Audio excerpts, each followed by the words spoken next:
Hi there, this is Phil Irvin, Director of Marketing and Communications for the St. Paul Seminary, and I am delighted and honored to be joined today by Deacon Mike Selenski, originally from Coon Rapids, Minnesota. He is in Theology 4 this year, transitional deacon studying for the priesthood. He is planning on being ordained in the spring of 2022. Deacon Mike, thanks for joining us today. You bet. Appreciate it. So we'll get right into some questions here, and the first one is simple.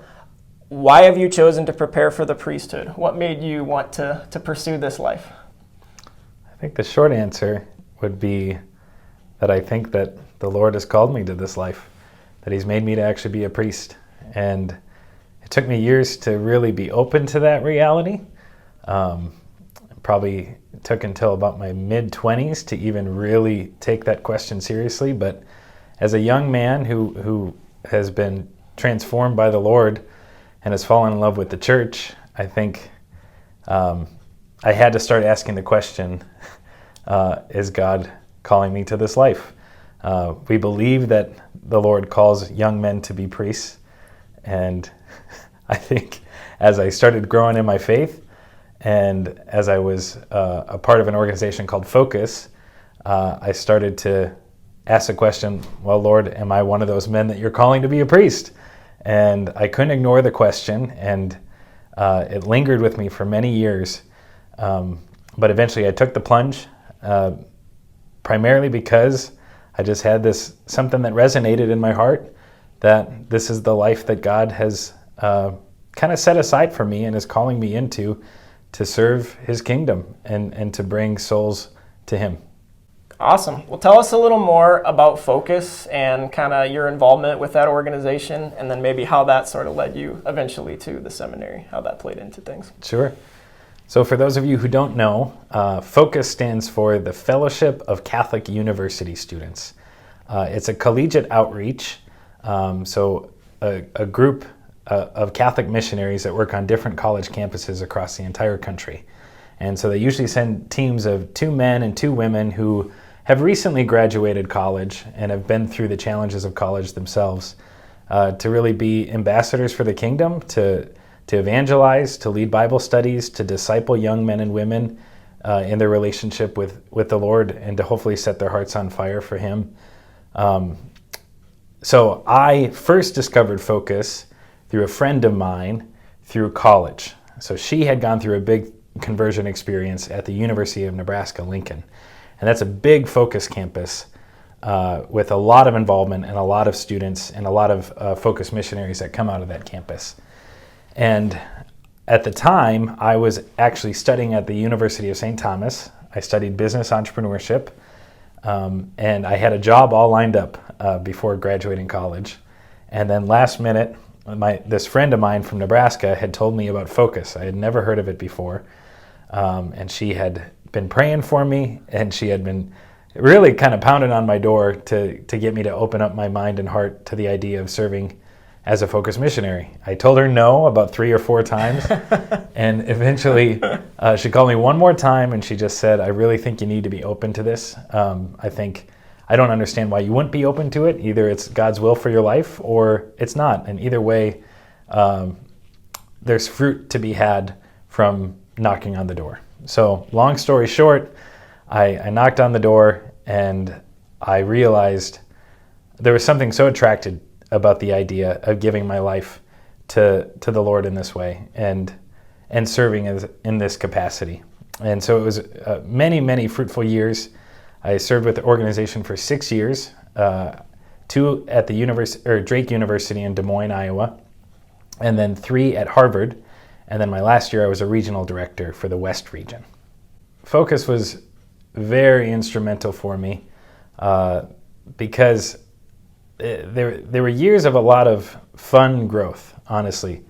I felt like I was learning so much about my Catholic faith for the first time, and learning what it was like to develop a prayer life and a love for the church and for the sacraments. Something that I don't know how much I really had before. And growing alongside of a lot of young, vibrant Catholic people who were contagious and joyful and normal it just helped shape the way that I wanted to live my life and the man that I was becoming. And my years in Focus, so usually it's a 2-year commitment with Focus. I ended up doing 6 years because every year I just wanted to come back and keep serving in this way. And I think the most instrumental part in my own vocational journey was the fact that as a Focus missionary, like reaching out and building relationships with young, struggling college students who are just trying to find their way, and being able to be an instrument in their lives that could lead them to the Lord and to lead them to happiness, and to see young people's lives transformed, there was nothing more joyful for me to do. It just resonated with who I was, and it just felt like this is the man that God made me to be. And so it opened up my mind and my heart to the idea of serving God's kingdom through the priesthood, that I could see myself actually joyfully laying down my life and giving it to him in a more radical way, to be a part of people's conversions, because at the end of the day, I think it's the only thing that matters, is our relationship with God, the God that created us. And he has a purpose for our lives, and if I can be an instrument that helps awaken and lead people to discover that reality, then I want to do that. Great. So you took the plunge, ended up at St. Paul Seminary, representing the Archdiocese of St. Paul, Minneapolis.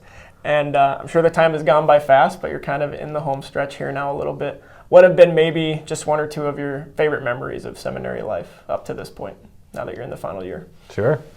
One tremendous blessing, I think, is to be able to build relationships with other guys. The call to be a priest is obviously kind of a unique thing. And to be in an environment where you're not alone in that call and in your own discernment and your own pursuit of a life with Christ, to have other brothers around you at the seminary that you're all kind of looking at the same thing together, maybe from different angles, and we might all have different life experiences, but ultimately we all kind of get each other in the fact that we think we're called to this life to serve God as a priest. And so there's a richness and a depth, I think, that is available in the types of relationships that you can build here at the seminary. So you mentioned making meals. I've heard you're a pretty good cook. So what are a couple of your favorite things to cook? I try. I mean, it was kind of fun during our quarantine time in COVID. It actually, strangely, opened up a lot of opportunities to try to have fun in ways that you didn't before. So we started utilizing the kitchen a lot more and experimenting with a lot of dinners, and it was a great gift to be able to have other brothers who you were kind of isolated with during that time. So I made burgers. Every time that there were steaks on sale, we would try to find a way to get some of those. I really like Italian, carbonara, amatriciana, any kind of pasta I can go crazy about. So sure. Well, thanks. Now I'm starving, so appreciate that. What would you say is maybe the most challenging part of seminary life? For me personally, I think coming from an environment like Focus, where it's active ministry on different college campuses. I did a lot of traveling, built a lot of relationships. It was a lot of fun and exciting growth. I led a lot of mission trips across the country, to China, to Russia, to Peru, to Italy, to Ireland. Just kind of been everywhere with young college students and seeing God transform their lives in these experiences. It was just fun and vibrant and exciting. And the life at seminary, it isn't really meant to be that. Sure. It's actually meant to be a much slower pace. And in the slower pace, I think there's a lot more opportunity to dive deeper into your own relationship with the Lord, and maybe like just self-reflection and understanding of yourself. So through spiritual direction and your formator here at the seminary. You have one priest that really checks in with you and walks with you in this journey towards the priesthood. And there's a counselor on campus here at the seminary. And they're all just a tremendous gift for self-reflection and kind of a slower, deeper growth that I think is necessary for men to become priests and to be fully integrated and fully alive in that vocation in the future. So for me personally, it was a big adjustment. It was really hard to let go of kind of the desire. You become a priest, or you join the seminary to try to become a priest because you love serving the people of God. And most of us kind of have that experience, but then in order to do that for the rest of your life, you have to kind of dial it back a little bit and go to class every day and develop a rhythm of prayer and, develop different sorts of habits to prepare you again for that life of serving his kingdom. Sure. How much are you looking forward to the day when you do get to maybe turn the faucet back on a little bit and get back out in the public life and focus on that pastoral ministry aspect of the priesthood? I can't wait. Yeah. Honestly, this past summer was really fun because as a deacon, I was assigned to a parish. I was at St. Therese in Deep Haven, Minnesota. And it was so great and enjoyable to be able to get a taste of life as an ordained person. Sure. And to do baptisms, to experiment on preaching, to build relationships with people, and to really kind of be reminded of where people are at in their own journeys and what they desire and need from a future priest. And so as much as I am grateful to have one more year of formation, but just having that taste to be in the world again and to be at a parish and to be walking with people, it only excited me all the more to really give my best this year and then just jump right into it, hopefully in this spring or summer. That's fantastic. Last one for you today, Deacon Mike. You've had a lot of experiences between being at the seminary. You mentioned Focus, all the different places you've been on mission trips. Based on what you've learned, what is one thing that Catholics can do, obviously besides pray, to be a light and to help the church, especially given just kind of the times we live in and the world we live in, the world you're going into as a priest here within a year? What a great question. I think the thing that comes to mind is to live a joyfully contagious life. That life with Christ, a life that loves the church and who she is and what she stands for and how she guides us and shepherds us, should be a life that brings joy to our hearts. And I think we live in a world where maybe people are losing sight of the fact that we're made to be happy. And if we can live a life that is attractive, I think we'll draw people to the Lord. And I think part of that is not letting ourselves be kind of controlled and tossed to and fro by some of the challenges of our society, to really stay firmly rooted and to be joyful in our surety and our life with Jesus Christ.